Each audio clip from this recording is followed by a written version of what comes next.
Hello দর্শক বিন্দুরা, কেমন আছেন সবাই? আশা করি সবাই অনেক ভালো আছেন। আজকে আমরা ব্যাচেলার পয়েন্টের কাবিলা অর্থাৎ জিয়াউল হক পলাশের ডিরেকশনে কিছু নাটক দেখব। নাটকে আমরা পলাশের অভিনয় দেখে অনেক আনন্দিত হয়ে থাকি। সে পলাশের আজকে 6টি নাটক নির্মাণের লিস্ট দেখে আসি, চলুন। নাম্বার 6-এ আছে ফ্রেন্ডস বেনিফিট। নাটকটিতে অভিনয় করেছে শামীম হাসান সরকার, ইরফান সাজ্জাদ ও সাবিনা নূর।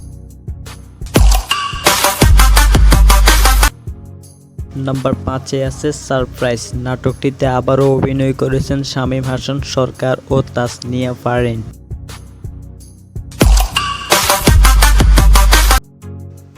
নাম্বার 3-এ আছে ঘরে ফেরা। নাটকটিতে অভিনয় করেছেন আরফিন নিশু ও মেহজাবিন চৌধুরী।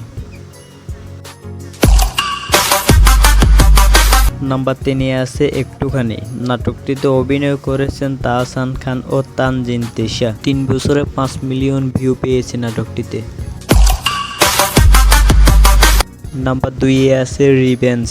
নাটকটিতে অভিনয় করেছে আরফিন নিশু, তাসনিয়া ফারিন ও শাওন। নাটকটি 2 বছরে 6.5 মিলিয়ন ভিউ হয়েছে।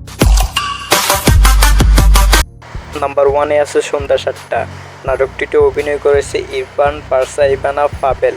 নাটকটিতে 1 মাসে প্রায় 7 মিলিয়ন ভিউ হয়েছে। তো বন্ধুরা, জিয়াউল হক পলাশের নাটকগুলো আপনার কাছে কেমন লাগছে তা কমেন্টে জানান। আর যদি না দেখে থাকেন তাহলে এক্ষুনি দেখে আসুন। ধন্যবাদ।